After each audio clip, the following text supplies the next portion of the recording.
Señor, el día de hoy queremos pedirte, Señor, que nos bendigas, que nos instruyas, iluminando tu palabra en nuestras vidas. No solamente que tú la ilumines, Señor, sino que nos muevas a creerlas, Señor, a recibirlas con fe, a recibirlas en nuestra vida, Señor, para que penetren hasta lo más profundo de nuestro corazón. Y produzcan, Señor, no solamente admiración y agradecimiento, sino también temor de Dios. Señor, una postura de reverencia, un corazón inclinado para contigo, un corazón agradecido siempre, Señor, por cada expresión de bondad tuya para con nosotros. Te pedimos que como iglesia, Señor, también nos lleves, Señor, a vivir con esta conciencia de quién eres tú. ¿Quién es nuestro Dios? Que vivamos viéndote, Señor, y que ese conocimiento personal de tu persona nos lleve a amarte más, a honrarte más, a adorarte más con todo nuestro ser. Te pido que me ayudes, Señor, para comunicar la verdad de este pasaje, para que todos lo recibamos, Señor, como lo que es tu palabra, inspirada por ti, hablada por tu boca. Señor, nosotros así la recibimos hoy, en el nombre de Jesús. Amén.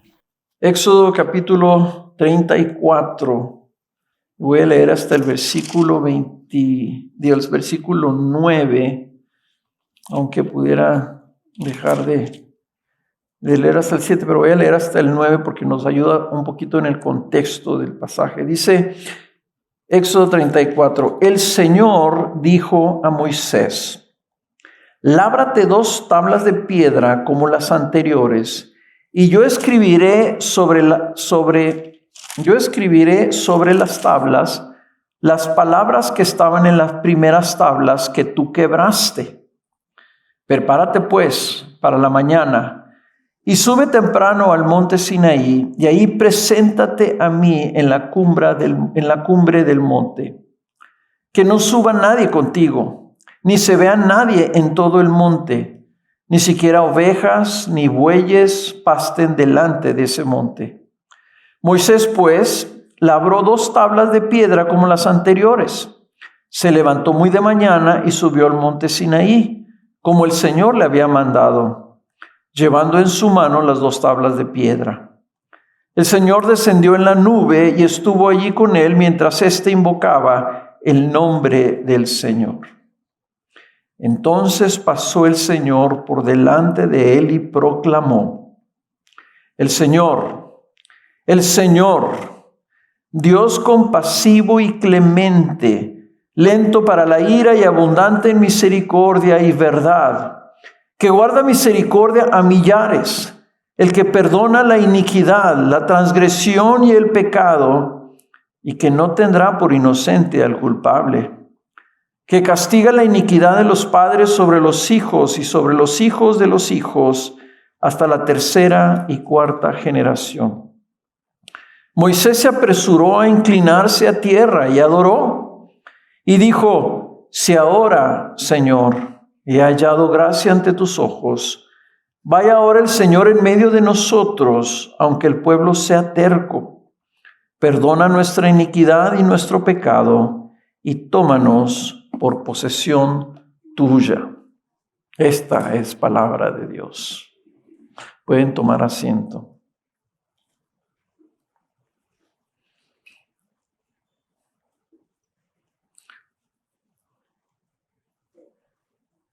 Bueno, el domingo pasado Alex hizo un excelente trabajo en la narrativa del capítulo 33, donde Moisés intercede por el pueblo, ya que el Señor había dicho que como una respuesta a la rebelión y la idolatría del pueblo, el Señor ya no iba a ir con ellos.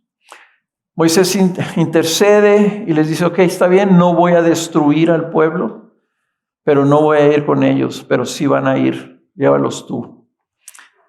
Moisés sigue intercediendo. Al final el Señor le dice que perdona al pueblo y que va a ir con ellos. Pero Moisés no se queda ahí, sino que le pide al Señor, muéstrame tu gloria.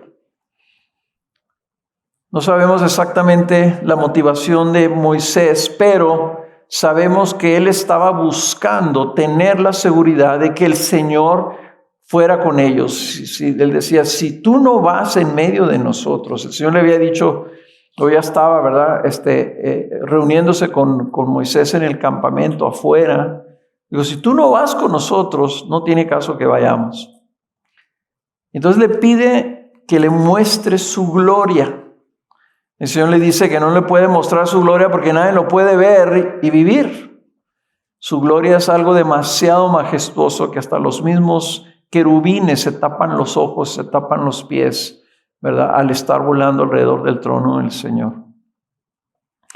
Sin embargo, el Señor le dice, está bien, ve, prepárate esas tablas de piedra y ven, sube de nuevo al monte, porque yo te voy a volver a dar las palabras. El propósito de Moisés en su intercesión era que el Señor fuera con ellos, que estuviera con ellos, que fuera su Dios. Y recuerden ustedes que el propósito del Señor, en la Biblia está revelado, lo que quiere el Señor es tener un pueblo que sea de su exclusiva posesión y que Él sea su Dios exclusivo. Un pueblo de Dios y Dios de ese pueblo. Ese es el tema de la Biblia. A través de toda la Biblia lo estamos viendo, que ese es el propósito de la redención, ese es el propósito de toda la revelación que estamos viendo. Entonces Moisés, al estar pidiéndole al Señor que le muestre su gloria, ahorita lo que vamos a ver es cómo el Señor le responde. Pero le responde en el contexto de lo que hablaba y repetía Alex el domingo pasado. El contexto de estos pasajes es la restauración del pacto. Entonces recuerden, el Señor hace un pacto con Moisés, 40 días está allá en el monte, le escribe la ley, le da las tablas donde viene la ley. Viene Moisés con las tablas y le dice, Señor, baja porque el pueblo se ha pervertido. Y abajo el pueblo había caído en una idolatría aberrante. Moisés rompe las tablas y Dios rompe, ¿verdad?, el pacto que había hecho con Moisés. Entonces en el capítulo 32 y 33 viene esta restauración del pacto donde el Señor dice, yo los voy a destruir. Es más, Moisés, voy a hacer un pueblo de ti, de tus hijos, de tu descendencia. Voy a empezar de cero. Moisés intercede y ahora Moisés se vuelve el gran intercesor por el pueblo. Moisés se atraviesa y, Señor, si tú no vas, yo tampoco voy. Si tú no rescatas a este pueblo, si tú no perdonas a este pueblo, no tiene caso, mejor destruirnos aquí. Moisés entonces ahora se levanta como esta figura, ¿verdad? Como este tipo de Cristo, este intercesor que pelea por el pueblo, que busca la redención del pueblo, y lo que el Señor entonces cede es en restaurar el pacto. Al final vamos a ver, ¿verdad?, en estos últimos versículos 8 y 9, que el Señor, ¿verdad?, al hablar y al manifestar su gloria, la respuesta de Moisés es otra vez, Señor, perdona a tu pueblo. Perdona a tu pueblo y tómanos por posesión tuya. En otras palabras, perdona a tu pueblo y restaura el pacto, que seamos tu pueblo y que tú seas nuestro Dios. ¿Ok? Si ese es el contexto, así debemos entender lo que está sucediendo ahorita en este pasaje donde el Señor va a pasar delante de Moisés, como le había dicho que él lo iba a poner en una grieta de la montaña, ¿verdad?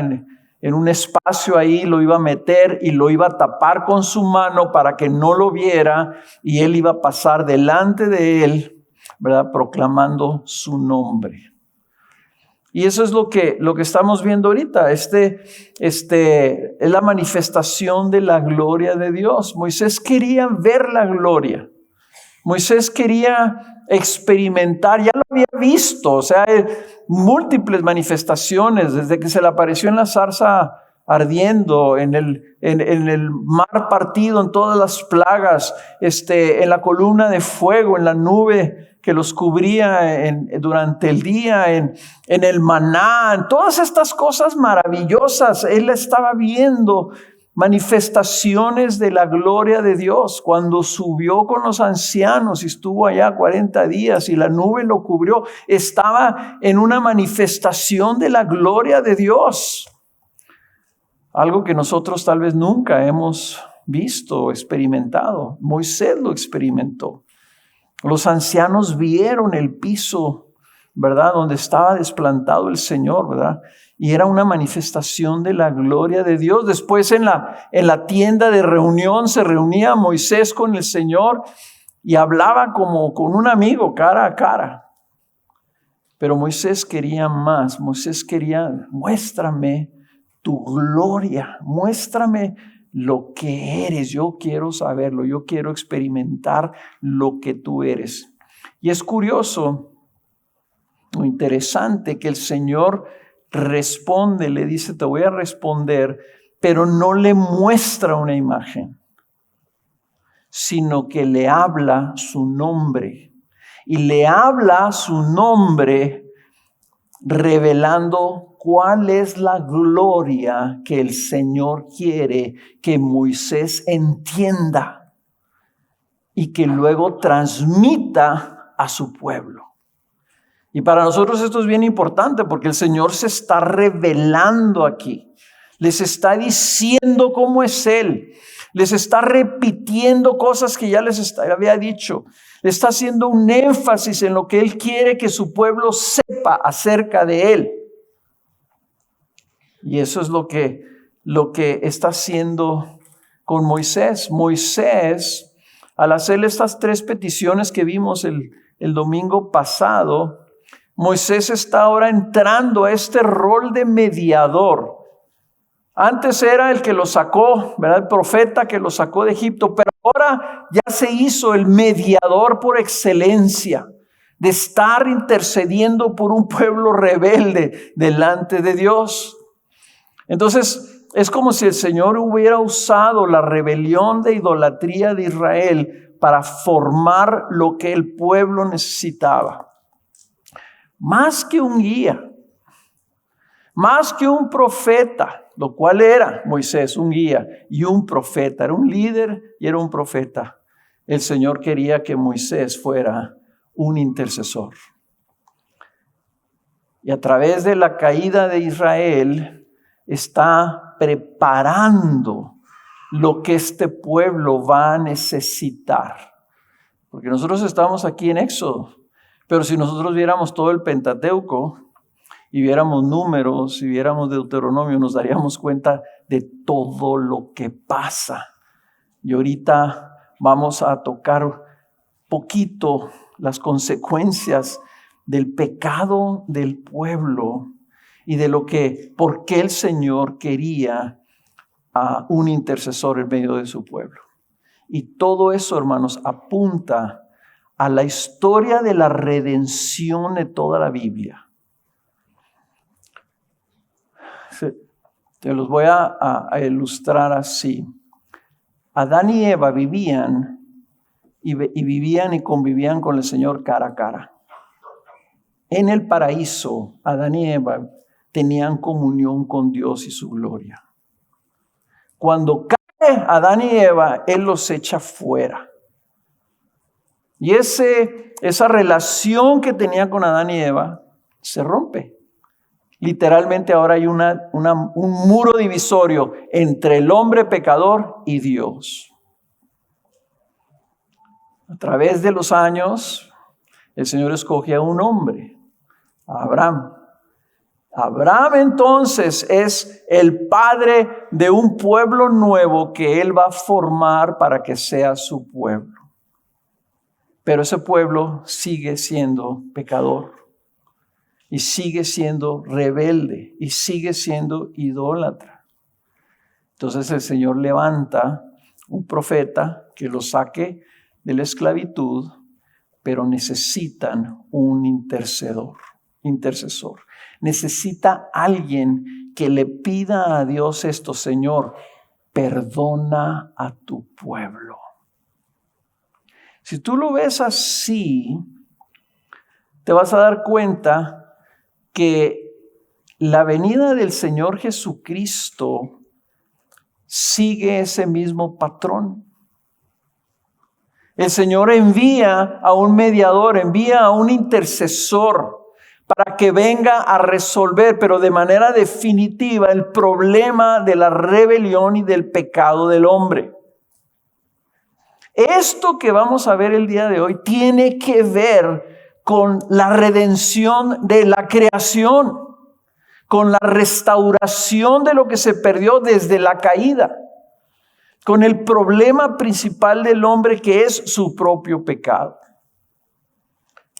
Y lo vamos a ver aquí por medio de ver la respuesta que le da el Señor y lo que representa cómo el Señor se expresa de sí mismo. Moisés le pide su gloria y el Señor le revela su gloria por medio de revelar su carácter, su naturaleza, lo que Él es en esencia. Lo primero que le revela es su gloria, o la gloria de Dios en su bondad. La gloria de Dios en su bondad. ¿Quién es el Señor? ¿Quién es realmente Dios? Y hasta ahorita el pueblo solamente sabía que este Dios era Yahvé, el Dios que se le había manifestado a Moisés en la zarza ardiente y que le dice: yo soy el que soy, yo soy el que siempre he sido, yo soy el autoexistente, el autosuficiente, el que ha sido siempre y siempre será. Yo soy el creador, el dador de vida, el todopoderoso, el eterno. Todas estas son a lo mejor atributos de Dios, pero ¿cómo es ese Dios? Y empieza el Señor diciendo: Señor, Señor. Yo soy ese Dios. Lo repite 2 veces como para traer ese énfasis. Yo soy Yahvé, Yahvé. El que te sacó de la tierra de Egipto. El que viene delante de ti en el desierto. El que te va a llevar a la tierra prometida. El que provee para ti, para tus necesidades del maná y del agua de las rocas. El que puso delante de ti a un guía. El que puso un profeta para que te hable mis palabras. El que está haciendo un pacto contigo. Yo soy. ¿Ok? Nomás que ahora te voy a decir cómo soy. Y lo que hace en esta declaración que vamos a volver a leer ahorita, lo que hace el Señor es describir lo que su nombre significa. Escuche. Entonces pasó el Señor por delante de él y proclamó: el Señor, Dios compasivo, clemente, lento para la ira y abundante en misericordia y verdad, que guarda misericordia a millares, el que perdona la iniquidad, la transgresión y el pecado. La gloria del Señor que Él quiere revelar es su bondad. Y la describe en estas 6 características, en estas 6 excelencias de su bondad. Estas 6, me traigo aquí atorado acá. Estas 6 maneras de ser de Dios. Dios no está diciendo lo que Él ha hecho, está diciendo cómo es Él en su corazón, en su carácter. Y eso es lo que quiere que Moisés conozca acerca de Él. Veamos estas 6 características de su bondad. Primero de ellas es que Dios es compasivo.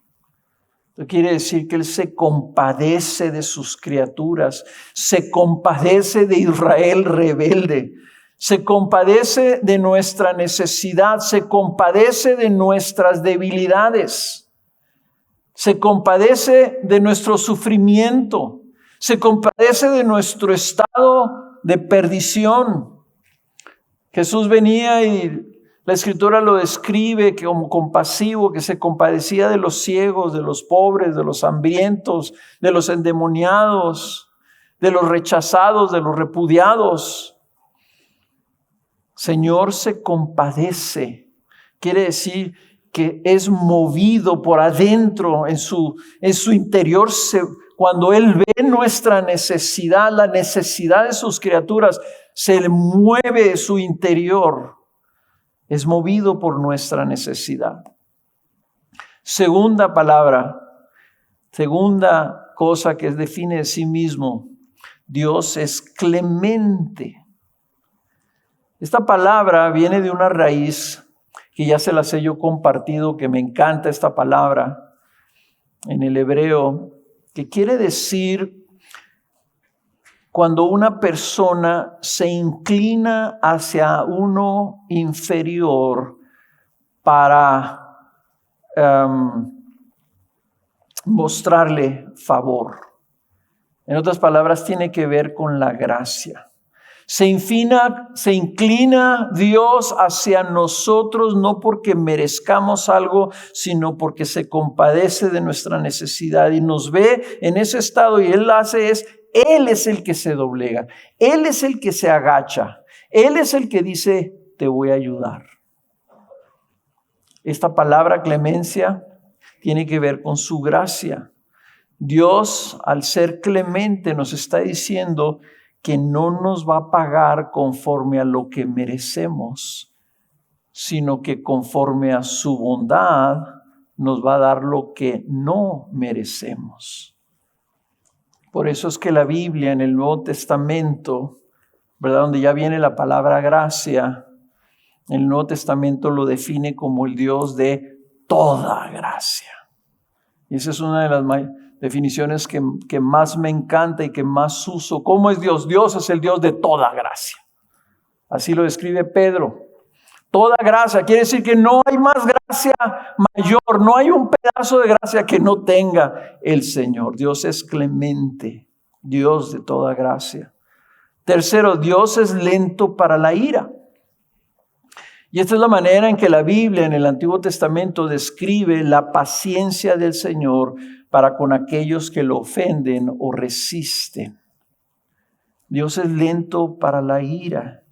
Quiere decir que el Señor se frena de reaccionar en ira cuando es correcto que reaccione en ira. Quiere decir que Él es paciente con los pecadores, esperando que se arrepientan. Como lo describe el apóstol Pedro en 2 de Pedro 3:9, dice, el Señor no se tarda en cumplir su promesa, no se tarda en cumplir su promesa, está haciendo referencia a su ira, a su venida a traer juicio sobre el mundo. Él no se tarda en cumplir su promesa, según algunos entienden la tardanza, sino que es paciente para con ustedes, no queriendo que nadie perezca, sino que todos vengan al arrepentimiento. Una de las grandes verdades del Evangelio es que el Señor nos da tiempo. Y nosotros no somos así, ¿verdad? Cuando alguien peca contra nosotros, cuando alguien falla, cuando alguien no cumple nuestras expectativas, queremos que Él que responda rápido, que se arrepienta pronto, que cambie. Así queremos con nuestros hijos, que cambien, ¿verdad? Y el Señor no nos trata así.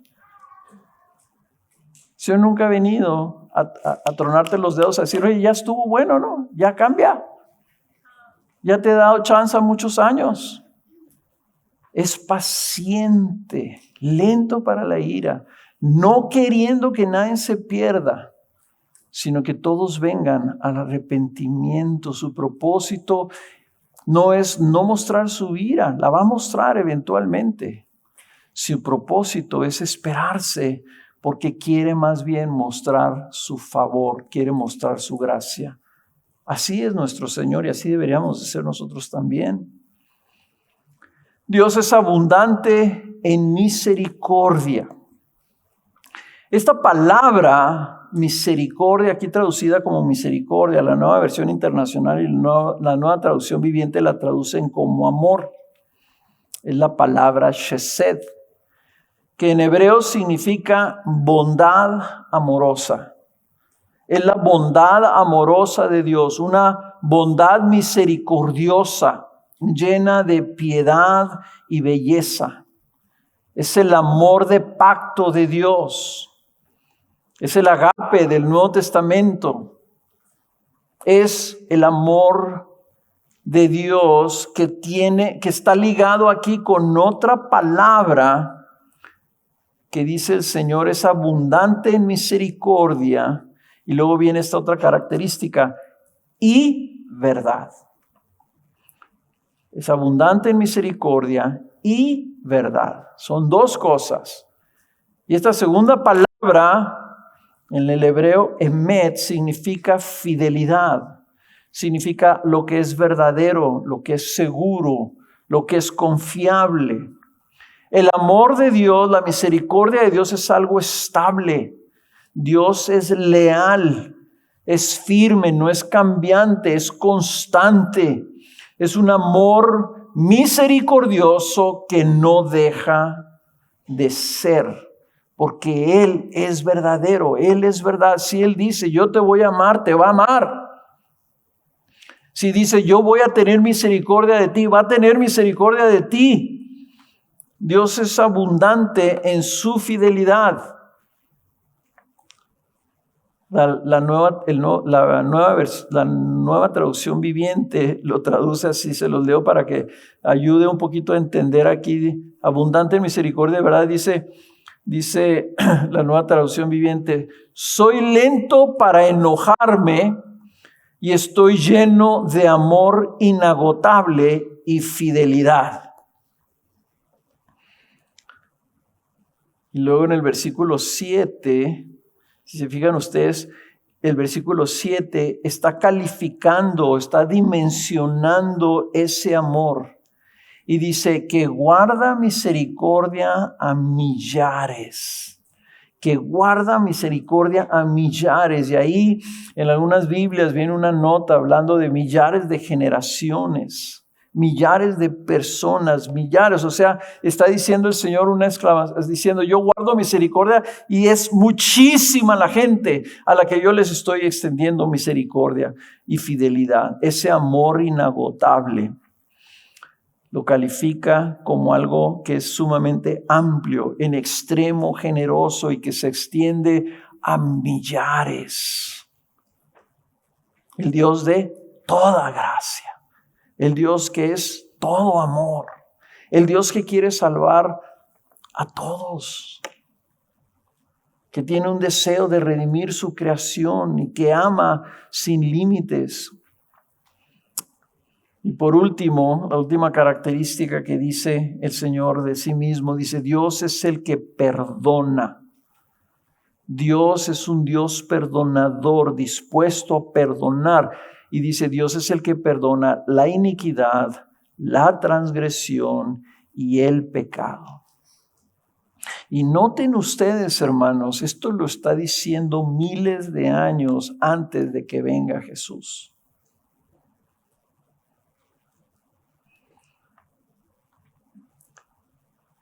Está diciendo, yo soy el Dios que perdona. No está diciendo, yo voy a perdonarlos porque Jesús hizo lo que hizo y entonces ahora los tengo que perdonar. Está diciendo, no, yo soy el Dios que perdona y porque soy el Dios que perdona voy a proveer un medio para poderlos perdonar a ustedes también. Pero le está ofreciendo a su pueblo, el pueblo rebelde, el pueblo que hizo el becerro de oro, le está diciendo, quiero que sepas, Moisés, yo soy un Dios que perdona y perdono la iniquidad. Fíjense, son 3 cosas. Perdona la iniquidad, la transgresión y el pecado. La iniquidad es la maldad innata. La maldad innata, lo que nosotros está, que nos inclina hacia el mal. Esta es la razón por la que el pueblo se desviaba, la razón por la que el pueblo lo traicionaba, porque hay una iniquidad adentro de ellos que nace, la iniquidad que entró con la caída de Adán. El pecado con P mayúscula que entró por medio de Adán a todos sus descendientes. Dice, perdona la transgresión. Esta es una palabra muy dura. Porque la transgresión significa rebelión, significa que sabiendo y teniendo ya la ley de Dios, aún así nosotros violamos esa ley. El pecado es transgresión de la ley, es desobediencia. El pecado es rebelión contra Dios, contra lo que Él dice. Una cosa es que nuestra iniquidad nos lleva y nos inclina hacia el mal, y la otra cosa es que si Dios nos dice no hagas esto, nosotros decimos, pues sí lo hago. ¿Y qué? Esa es transgresión. Y lo dice, perdona el pecado. Perdona todos y cada uno de nuestros pecados, cada una de nuestras fallas morales, cada una de las cosas que son nuestras faltas, nuestras omisiones, nuestras palabras vanas. Dice Jesús, cada una de nuestras palabras vanas vas a tener que dar cuenta de ellas en el día del juicio. Cada una de estas cosas, cada una de esas actitudes negativas, cada falta de perdón, cada sentimiento rencoroso, cada juicio en tu corazón, todas esas cosas el Señor las perdona. Y gracias a Dios, hermanos, que el Cristo es el reflejo, es la encarnación de la bondad y la misericordia de Dios.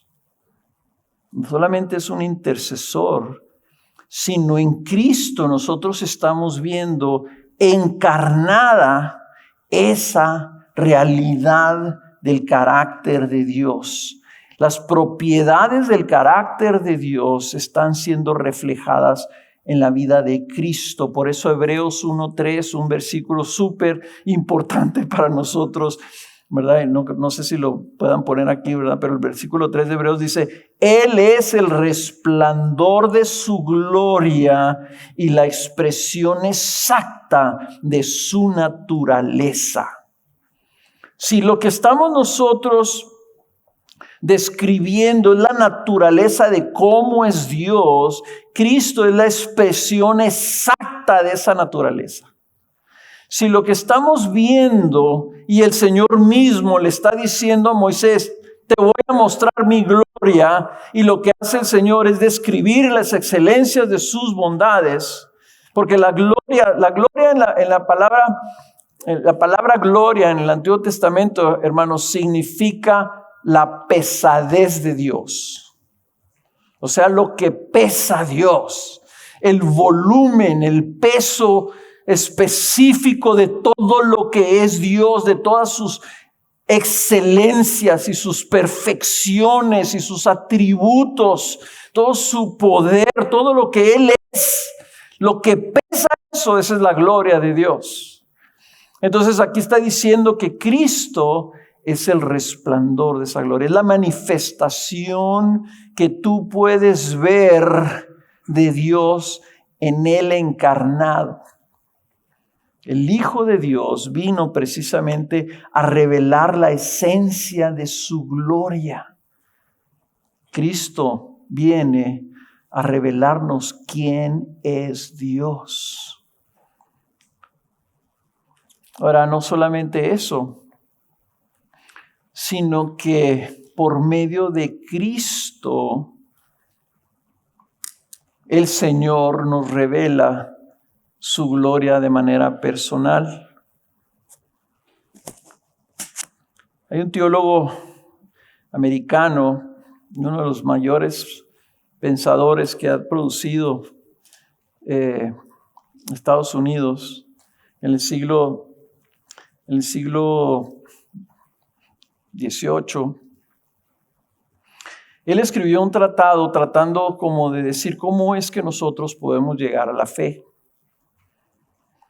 Y lo que él decía es que Dios nos hizo a su imagen y semejanza, y como somos hechos a imagen y semejanza de Dios, por naturaleza nosotros vamos a escoger lo mejor. Si tú me das a escoger dos cosas, yo voy a escoger la mejor, lo más bonito, lo más bueno, lo más valioso. Dice, eso lo traemos innato, eso es natural. Si yo te ofrezco a ti un pastel de chocolate y te ofrezco un pedazo de hígado encebollado, tú vas a escoger el pastel de chocolate. Al menos yo voy a escoger el pastel de chocolate. Entonces dice, este teólogo se llamaba Jonathan Edwards, dice Jonathan Edwards, entonces lo que hace Dios es que ilumina su gloria por medio de Jesús, iluminar a Cristo para que tú lo puedas ver. Y cuando tú ves a Cristo, quieres a Cristo.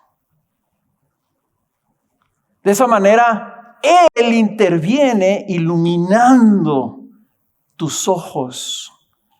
Por eso 1 Corintios dice que el diablo lo que hace es vendarte los ojos para que no veas la gloria de Cristo. El Evangelio, hermanos, el Evangelio es el anuncio de Cristo. Que si tú vienes a la Biblia diciéndole, Señor, muéstrame a Cristo, muéstrame tu gloria, ayúdame a poder ver esa belleza, ayúdame a ver ese resplandor de tu gloria, entonces, Señor te lo revela y tú terminas extendiendo tus manos al Señor, porque la fe es eso, la fe es extender tus manos, es decir, yo lo quiero. Yo quiero el pastel de chocolate. Dame a Cristo. Esa es la oración del pecador que busca salvación. Dame a Cristo, Señor. Entonces, por eso en la Biblia, en 2 Corintios capítulo 4, que les digo que dice que los que no vienen a Cristo es porque Satanás los tiene cegados. Pero dice el versículo 6, pues Dios que dijo, de las tinieblas resplandecerá la luz, es el que ha resplandecido en nuestros corazones para iluminación del conocimiento de la gloria de Dios en el rostro de Cristo. Si tú no estás viendo, hermano, y esto va para con todos, si nosotros dejamos de ver el resplandor de la gloria de Dios en el rostro de Cristo, es porque estamos viendo otra cosa. ¿Y saben qué es eso? Que el diablo quiere poner delante de tus ojos para que no veas la gloria de Cristo. Esos son los ídolos. Ezequiel describe los ídolos así, le dice el Señor, quita los ídolos de delante de tus ojos. Porque si nosotros estamos viendo otra cosa, otras personas, aquello que anhelamos, aquello que aspiramos, eso es lo que vemos. Y entonces dejamos de ver las excelencias de Dios en el rostro de Cristo, porque estamos viendo otra cosa en sustitución de Él. Si quieres conocer a Dios, así como Moisés quería ver la gloria de Dios, si tú quieres también ver la gloria de Dios y quieres conocer a Cristo, pídele con todo tu corazón que te revele a Cristo, que ilumine a Cristo en tu corazón, que así como Él dijo, hágase la luz y ¡fum! Salió la luz, así te diga a ti, ilumina. Sea iluminado el resplandor de Cristo en tu corazón. Y en ese acto creativo, en ese momento tú puedas puedas ver. Si tú ves la gloria de Cristo, vas a estar enamorado de Cristo el resto de tu vida. La conversión, hermanos, es un acto sobrenatural de creación que viene por la voz de Dios. Por lo que yo he dicho algunas veces, ¿verdad? Nadie viene a Cristo sin que Dios mencione tu nombre. Y te diga, Pepe, Raúl, Juanita, ve a Cristo. Brilla Cristo en tu corazón y tú puedas ver el resplandor de Cristo y tú vengas a Él. Y si tú no conoces a Cristo y estás aquí y no conoces a Cristo, te estoy diciendo lo que tiene que suceder para que lo puedas conocer y te puedas entregar a Él y lo puedas recibir a Él como Señor de tu vida. Te voy a dar un consejo. Toma tu Biblia, busca ahí en el Nuevo Testamento los 4 evangelios y dile, Señor, quiero leer tu palabra y quiero pedirte que ilumines el rostro de Cristo por medio de tu palabra, a manera que yo lo leo. Y ha sido innumerables las personas que empiezan a leer la Biblia con ese corazón. No terminan de leer la Biblia sin que el Señor los haya salvado.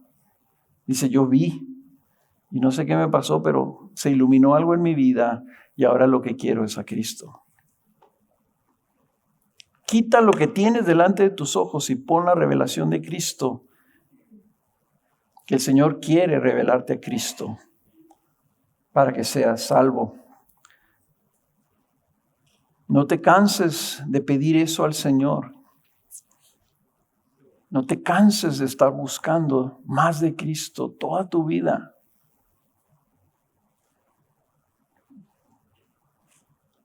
Abelardo no sé cuántos años tiene de conocer al Señor, pero ya son décadas. Yo, 47 años de que eso exactamente sucedió en mi vida.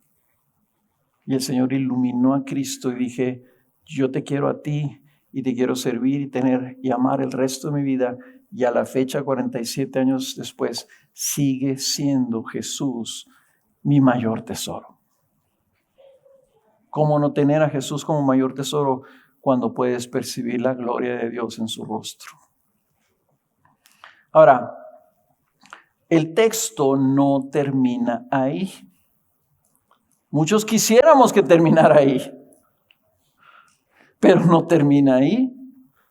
Tiene una segunda parte, y que es que Dios quiere revelar su gloria como Dios justo. Entonces esta segunda parte es la gloria de Dios como justo. Y vean cómo continúa el texto ahí. Y dice, tiene un y. Dice, el que perdona la iniquidad, la transgresión y el pecado, y que no tendrá por inocente al culpable, que castiga la iniquidad de los padres sobre los hijos y sobre los hijos de los hijos hasta la 3ª y 4ª generación. Muchas personas quieren describir a Dios como bondadoso, pero se quedan cortos y describen nomás una parte de Dios, sino a la misma están diciendo Dios es bondadoso y Dios es justo. Y esa justicia también es parte de su gloria. Veamos eso. Moisés le dijo, muéstrame tu gloria, te voy a mostrar mi gloria. Sabes que soy bondadoso, Moisés. Sabes que perdono, ¿verdad? Pero también soy justo. Y no puedo tener por inocente o tomar por inocente al culpable. Esta es una de las razones, hermanos, por las que sentíamos que era muy importante que nosotros estudiáramos el libro de Éxodo. Que veamos el Antiguo Testamento, que no caigamos en ese error que caen muchas personas que dicen, a mí me gusta el Nuevo Testamento porque ahí Jesús me encanta, Jesús, miras qué buenazos, Jesús es a todo dar, Jesús es mi amigo. Pero en el Antiguo Testamento no me gusta este Dios, ¿verdad? El Dios del diluvio. El Dios de las 10 plagas. El Dios que cierra el mar delante de los ejércitos. El Dios que castiga a su propio pueblo que acaba de sacar de Egipto. El Dios que juzga, el Dios que manda al exilio a su pueblo y que destruye Jerusalén. Eso no me gusta, ese Dios. Me hace que ese es otro Dios, ¿verdad? Mándame al hijo, no al papá. El papá es como enojón. Es el mismo Dios. Si Jesús viene, hermanos, a reflejar el resplandor de la gloria de Dios, también está reflejando el juicio de Dios. Porque ¿quién se le dio el juicio completo? ¿Quién es el que va a juzgar a vivos y muertos? ¿Quién es el que se va a sentar en el tribunal a decir tú sí entras y tú no? Jesús. Jesús es el juez. Jesús es el que dictó sentencias sobre la ciudad de Jerusalén y que después de que Él muere y resucita 40 años después, esa ciudad es arrasada y quemada completamente. El templo que edificó Herodes, templo glorioso, no quedó piedra sobre piedra. Yo vi las piedras derribadas, montonal de piedras gigantes, donde fue completamente destruido. Y a la fecha no solamente no se ha vuelto a construir el templo, sino que donde estaba el templo, ahorita hay una mezquita musulmana. De la boca de Jesús salió esa sentencia. El Señor es justo y es necesario que nosotros lo veamos así, porque si no vamos a tener una imagen falsa de Dios. Una imagen de un Dios incompleto, un Dios creado en base a nuestra propia imaginación. Todos esos que digan, yo no puedo creer que hay un infierno, porque Dios es todo amor. Y un Dios de todo amor no puede mandar a nadie a la perdición eterna. Pues ese será tu Dios, pero no es el Dios de la Biblia. Porque Él no puede tener por inocente al culpable, sino que castiga la iniquidad. Nomás piensa tú en esto, y esto lo escuché lo escuché de un pastor que ya falleció, de Tim Keller, que decía, piensa tú en esto, para aquellas personas que no piensan que va a haber un juicio final o un infierno. Piensa tú si todos no tenemos un instinto natural, innato, en contra de la injusticia. Si yo les digo, fulano de tal que es un asesino de niños, va a salir libre porque le dio una mordida al juez, todos nosotros vamos a decir, eso es una injusticia, eso está mal.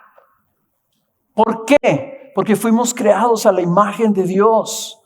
Y porque tenemos eso en nuestra naturaleza, que no sabemos, ¿verdad? El conocimiento del bien y el mal del que comió Eva le dio la capacidad al hombre de distinguir entre el bien y el mal. Y cuando vemos el mal decimos, eso está mal. Y cuando alguien peca, cuando alguien se porta mal o cuando alguien hace incorrecto, decimos, ese tiene que ser corregido, ese tiene que ser disciplinado, ese hombre se tiene que arrepentir. Excepto cuando pecamos nosotros, ¿verdad? Ahí se nos olvida la justicia. Entonces, Él es justo y necesita castigar la iniquidad. Y no es la primera vez que Él dice esto, hermanos. Cuando vieron ustedes los 10 mandamientos y leyeron los 10 mandamientos, cuando el Señor les dice, no te harás ídolo, ¿verdad? Les dice, Éxodo 20, porque yo el Señor tu Dios soy Dios celoso, que castigo la iniquidad de los padres sobre los hijos hasta la 3ª y 4ª generación de los que me aborrecen. Y muestro misericordia a millares a los que me aman y guardan mis mandamientos. El Señor ha estado cantando esto desde el versículo 20. Ahora, si tú al leer esto, ¿verdad?, comparas la misericordia de Dios a millares, que les digo, en el idioma original, esa palabra millares tiene implicación de generaciones, y lo comparas con su juicio hasta la 4ª generación, dices como que el Señor está queriendo demostrar que es mucho más misericordioso a lo que es justo. No es así. Lo que te está diciendo, o sea, Dios es perfectamente justo, como es perfectamente bondadoso. No es menos bondadoso, no es más bondadoso y menos juicioso. Lo que Él quiere es lo que dice Pedro. Lo que Él quiere es no tener que derramar su ira sobre el pecador. Él quiere el arrepentimiento, quiere extender misericordia.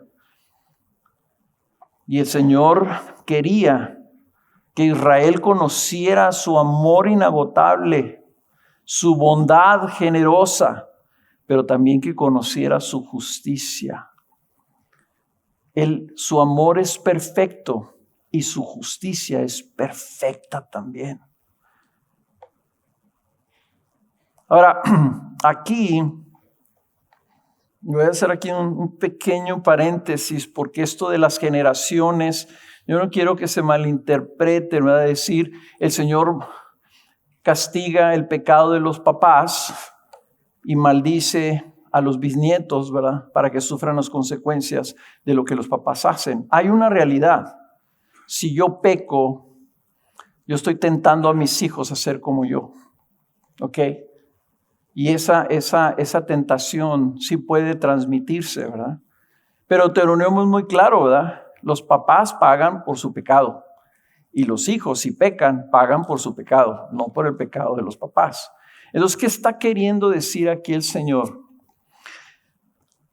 Por eso es que es importante entender cómo se interpreta la Biblia. Y la Biblia se interpreta dentro de su contexto. ¿Cuál es el contexto? El contexto de este pasaje es que Israel se rebeló contra Dios.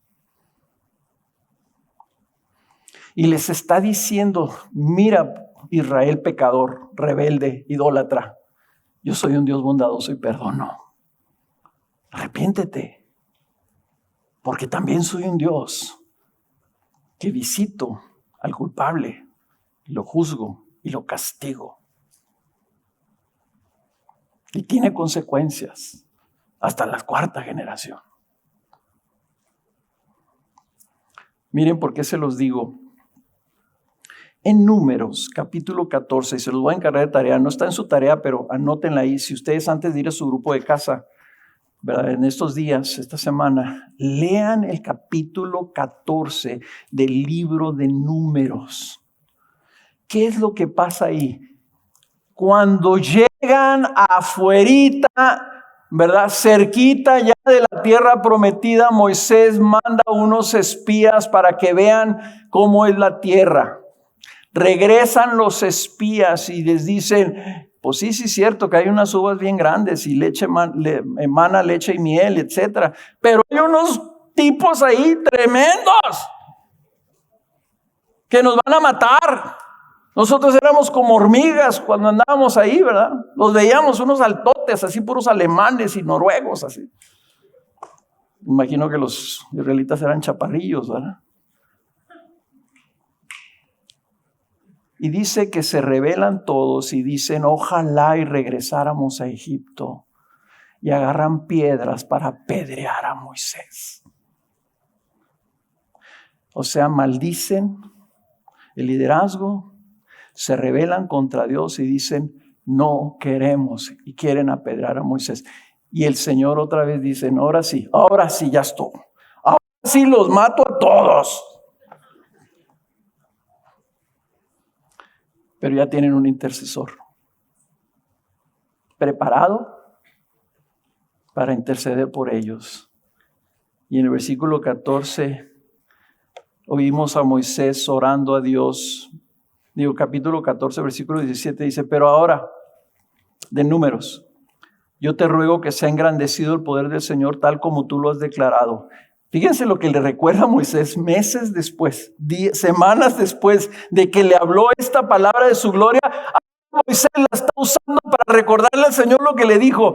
Le dijo, tú lo has declarado, el Señor es lento para la ira y abundante en misericordia y perdona la iniquidad y la transgresión, pero de ninguna manera tendrá por inocente al culpable, sino que castigará la iniquidad de los padres sobre los hijos hasta la tercera y cuarta generación. Versículo 19, perdona, te ruego, la iniquidad de este pueblo conforme a la grandeza de tu misericordia, así como has perdonado a este pueblo desde Egipto hasta aquí. Ya entendió Moisés por qué le dio la revelación. Ya entendió Moisés por qué tenía que saber cómo era Dios. Porque este pueblo necesitaba ese Dios. Perdónalo como los has perdonado anteriormente. Entonces el Señor dijo, los he perdonado según tu palabra. Pero ciertamente vivo yo que toda la tierra será llena de la gloria del Señor. ¿Y saben qué hizo el Señor? Todos los papás, todos los abuelos, todos los viejos que saqué yo de Egipto no van a entrar.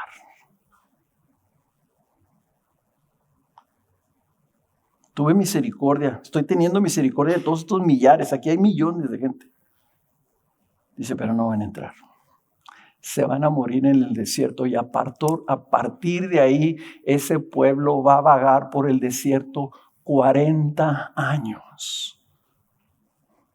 Y los que entraron a Israel, a la tierra prometida, ¿verdad?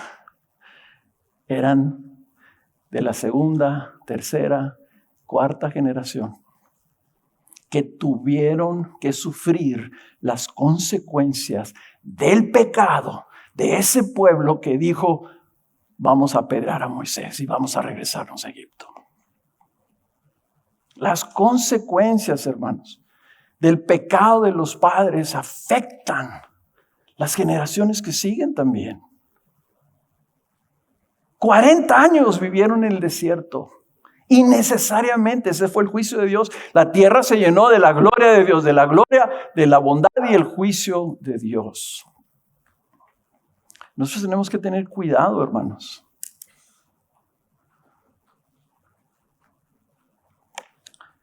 Ya se me acabó el tiempo, pero tengo que decirles esto.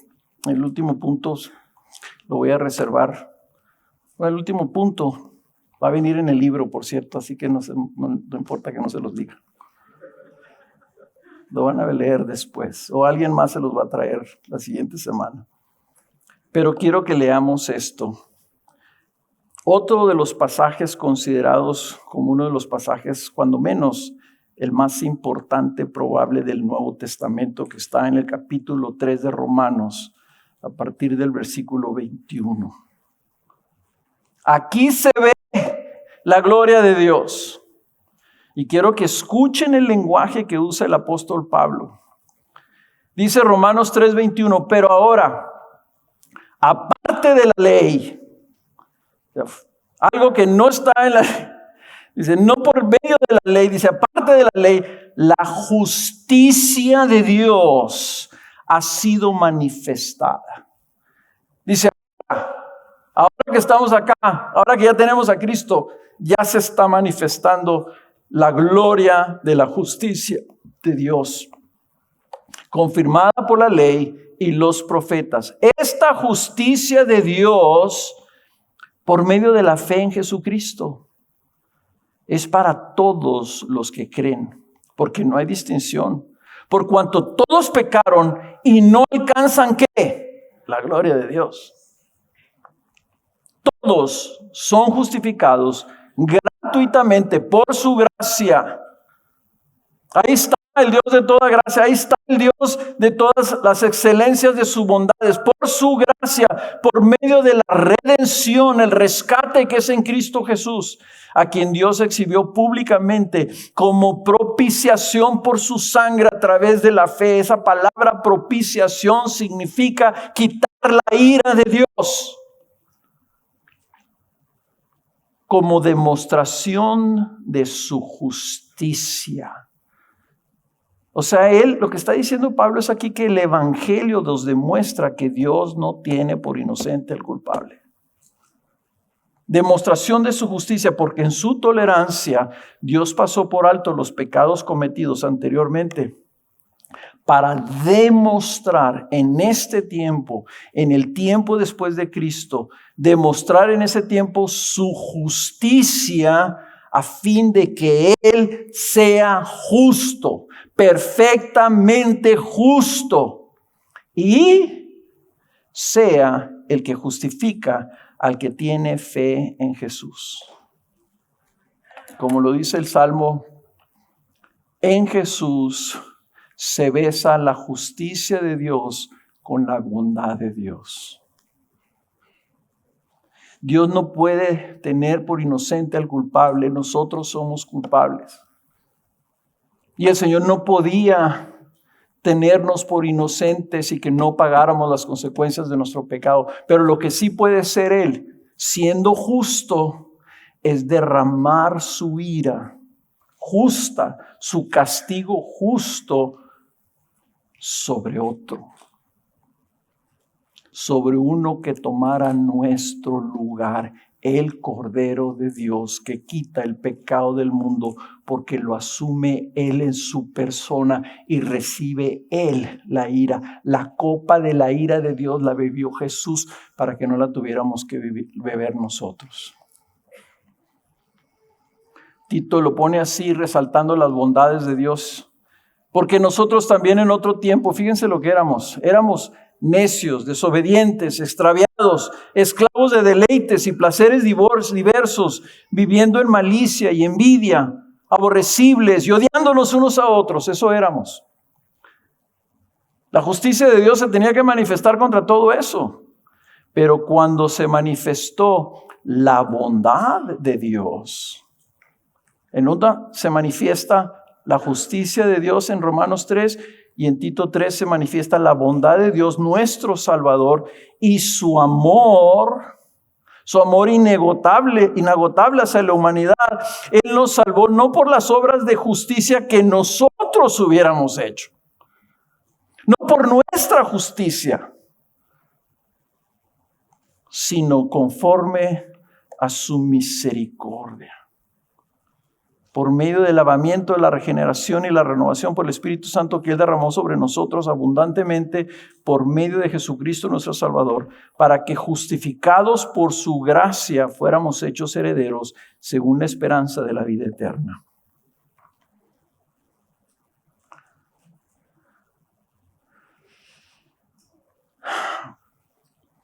La palabra justificación tiene que ver con justicia, y es que lo que hace el Señor, dice, Él no, dice, tendrá por inocente al culpable. Entonces lo que hace es que Jesús nos sustituye en la cruz y luego el Señor a nosotros nos declara que no culpables. Esa es la justificación. Que porque Jesús muere en la cruz, tú y yo podemos ser no culpables.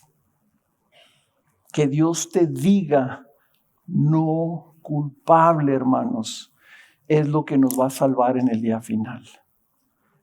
En el día final, todos hemos de comparecer ante el tribunal de Cristo.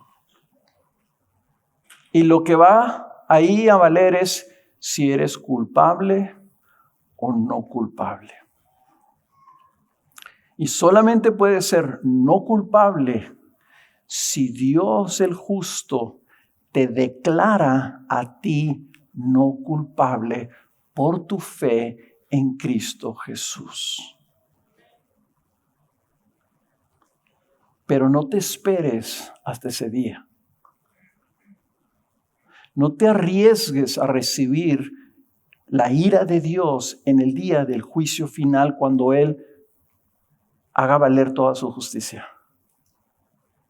Ahorita tú tienes oportunidad de venir ante Él y decirle: Señor, yo soy culpable. Yo quiero que me muestres a Cristo, Señor, porque no quiero ser ya culpable delante de ti. Sálvame. Sálvame. ten misericordia de mí, perdona mis pecados. Por medio de Jesús, tú dices que el que tiene fe en Jesús, tú lo perdonas. Yo quiero tener fe en Jesús para ello. Y si tú ya tienes a Jesús, pero estás pecando, hermanos, si tú estás pecando teniendo a Jesús, quiere decir que no estás entendiendo cómo es Dios. Y por eso el principio de la sabiduría es el temor de Dios. Porque quiere decir que conoces a Dios y sabes que Él no puede declarar inocente al culpable. Si tú tienes a Cristo y has recibido la declaración de no culpable, pero sigues pecando, ya una vez comenté esto aquí desde el púlpito. Te ama tanto el Señor que no quiere que sufras pérdida. El día final, cuando ahí en su trono de justicia, Él venga y diga, pues sí recibiste la justificación, pero luego seguiste pecando. Y vas a sufrir pérdida. Lo que quiere Él es que todos vengamos al arrepentimiento, que vivamos en arrepentimiento. Ten temor de Dios. Si esta es la revelación de Dios, que Él es un Dios justo, necesitamos tener temor de ese Dios. Necesitamos odiar nuestro pecado. Necesitamos saber que pecar siempre tiene consecuencias, porque Dios no puede dejarlo pasar. Y que hayas recibido tu justificación no te da entonces licencia como un pasaporte, ¿verdad? Como un pase a decir, yo puedo vivir como yo quiero, al cabo ya Cristo me justificó, ¿verdad? Si tú vives así, pensando así, no has sido realmente justificado. No estás viendo la gloria de Cristo, de sus bondades y de su justicia. Y tienes que venir a Él en arrepentimiento.